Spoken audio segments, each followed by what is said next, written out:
जय माता दी। ओम नमो भगवते वासुदेवाय नमः। श्री हरिनारायण को माघ मास अत्यंत प्रिय है। वस्तुतः यह मास प्रातः स्नान, कल्पवास, पूजा, जप, तप, अनुष्ठान, भगवत भक्ति, साधु संतों की कृपा प्राप्त करने का उत्तम मास है।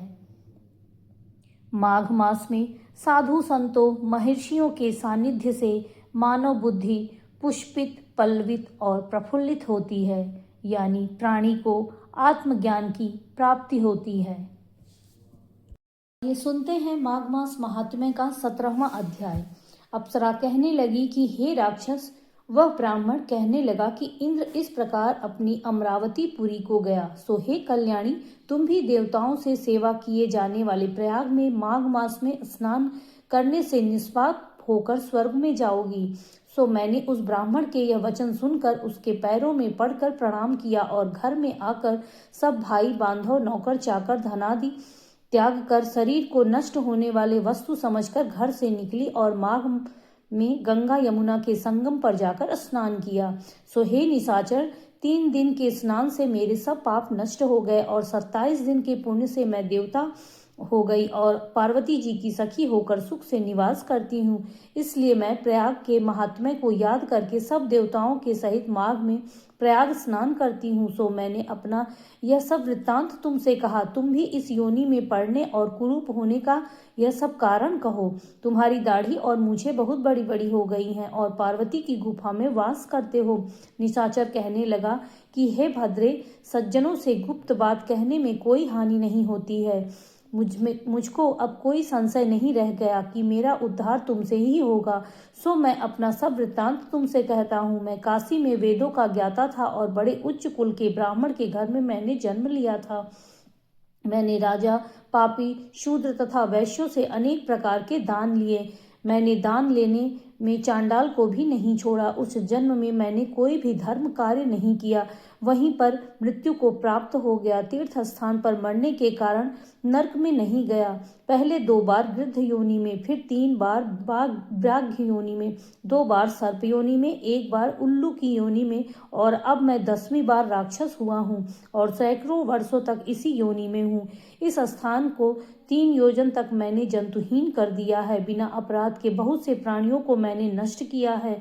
इस कारण मेरा मन अत्यंत दुखी है। तुम्हारे दर्शन से चित्त में कुछ शांति अवश्य आई, क्योंकि सज्जनों का संग तुरंत ही सुखदायी होता है। मैंने अपने दुख के कारण आपसे कहे और सज्जन लोग सदैव दूसरे के दुखों से दुख दूर करते हैं। अब यह बताओ कि इस दुख रूपी समुद्र को कैसे पार कर सकता हूँ? क्या क्षीर सागर हंस को ही दूध देता है, बगुले को नहीं देता? दत्तात्रेय जी कहने लगे कि इस प्रकार उसके वचन सुनकर कांचन मालिनी कहने लगी कि हे राक्षस, मैं अवश्य तुम्हारा कल्याण करूंगी। मैंने दृढ़ प्रतिज्ञा की है कि तुम्हारी मुक्ति के लिए प्रयत्न करूंगी। मैंने बहुत बार प्रयाग में स्नान किया है। वेद जानने वाले ऋषियों ने दुखी को दान देने की प्रशंसा की है। समुद्र में जल बरसने से क्या लाभ? प्रयाग में स्नान करने का 1 बार का फल मैं तुम्हें देती हूँ, उसी से तुम स्वर्ग की प्राप्ति करोगे। उसके फल का अनुभव मैं कर चुकी हूँ। तब उस अप्सरा ने अपने गीले वस्त्र का जल निचोड़कर जल को हाथ में लेकर माघ स्नान के फल को उस राक्षस को अर्पण किया। उसी समय पुण्य प्राप्त कर वह राक्षस शरीर को छोड़कर तेजमय सूर्य के सदृश देवता रूप में हो गया। आकाश में विमान पर चढ़कर अपनी कांति से चारों दिशाओं को प्रकाशित करता हुआ वह शोभायमान हुआ और कहने लगा कि ईश्वर ही जानता है तुमने कितना उपकार मुझ पर किया है। अब भी कृपया कर कुछ शिक्षा दो, जिससे मैं कभी पाप न कर सकूं।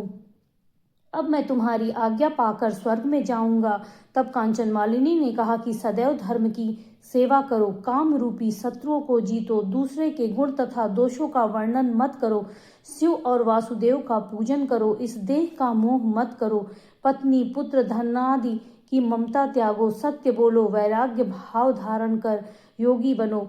मैंने तुमसे यह धर्म के लक्षण कहे। अब तुम देवता रूप होकर शीघ्र ही स्वर्ग को जाओ।